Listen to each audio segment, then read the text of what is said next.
বিসমিল্লাহির রহমানির রহিম। আসসালামু আলাইকুম ওয়া রাহমাতুল্লাহি ওয়া বারাকাতুহু।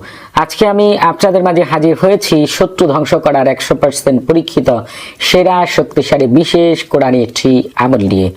আজকে আমি আপনাদের এই আমলটি করার সঠিক সময়, সঠিক নিয়ম এবং 100% কামিয়াব হওয়ার গোপন রহস্য সম্পর্কে অবগত করব ইনশাআল্লাহ। আপনারা যারা আমাদের চ্যানেলটি এখনো সাবস্ক্রাইব করেননি তারা আমাদের চ্যানেলটি এখনই সাবস্ক্রাইব করুন এবং আমাদের পাশে থাকার বেল বাটনটি এখনই অন করুন। আপনারা এই ভিডিওটি বেশি বেশি শেয়ার করুন। আপনার শেয়ারের ফলে হয়তো কোনো ভাই বোনের বিশেষ উপকার হতে পারে। আপনারা এই আমলটি করার পর এই নকশার বিশেষ মুআক্কাল ফেরেশতা এবং শনিবারের আসমানের মুআক্কাল ফেরেশতা এবং শনিবারের জমিনের মুআক্কাল ফেরেশতা আপনাদের শত্রুর উপরে এমন রাগান্বিত হবে, শত্রুকে ধ্বংস করার জন্য উঠে পড়ে লাগবে। শত্রুকে ধ্বংস করার আগ পর্যন্ত তারা থামবে না। শত্রু যেদিকে তাকাবে সেই দিকেই ধ্বংসলীলা দেখতে পাবে। শত্রুর উপর আল্লাহর গজব নাজিল হতে থাকবে। শত্রু শুকিয়ে কালুরোগা হয়ে যাবে, কাঠ হয়ে যাবে।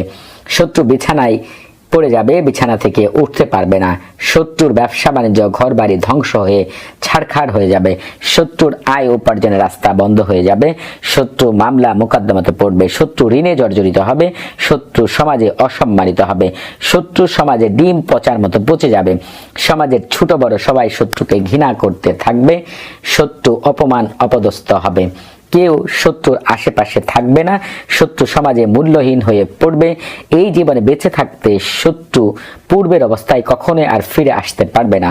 আপনারা এই আমলটি করার আগে পাক পবিত্র হয়ে ওযু করে শরীর আতর মেখে পাক পবিত্র স্থানে জায়নামাজে বসে পূর্ব দিকে মুখ করে বসে মুখে তিতা জাতীয় জিনিস রেখে উত্তম কাপড় পরিধান করে চারদিকে সুগন্ধি মেখে মনে পূর্ণ বিশ্বাস নিয়ে মনে প্রাণে রাগান্বিত চেহারা নিয়ে শত্রুর চেহারার কথা মনে করে নির্জন নিরিবিলি স্থানে বসে আগে পরে 7 বার ইয়া আল্লাহু ইয়া হযরত মুহাম্মদ সাল্লাল্লাহু আলাইহি সাল্লাম পাঠ করে মঙ্গলবার জোহরের নামাজের পরে জাফরান কালি দ্বারা অথবা লাল কালি দ্বারা এই নকশাটি 7 টুকরা সাদা কাগজের উপরে লিখবেন।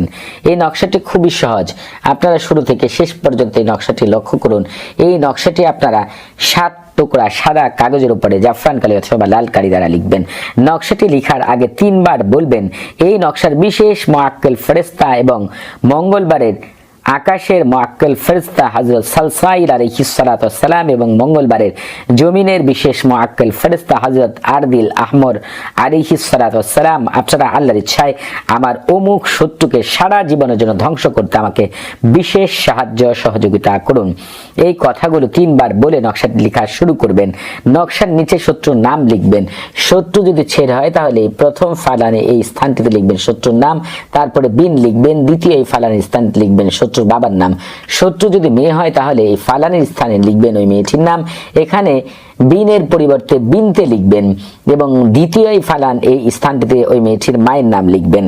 আপনাদের শত্রুর বাবা এবং মায়ের নাম যদি জানা থাকলে বাবার নামের স্থানে লিখবেন হযরত আদম আলাইহিস সালাতু ওয়াস সালাম এবং মায়ের নামের স্থানে লিখবেন হযরত হাওয়া আলাইহিস সালাতু ওয়াস সালাম। আপনারা যারা আরবি লিখতে পারেন না তারা নামগুলো বাংলাতেই লিখবেন। এই নিয়মে 7টি নকশা লেখা শেষ হলে প্রতিদিন একটি নকশা আগুনে পোড়াবেন। যে আগুনে নকশা পোড়াবেন সেই আগুন 30 মিনিট জ্বালিয়ে রাখবেন। আমলটি আপনারা একাধারে 7 দিন করবেন।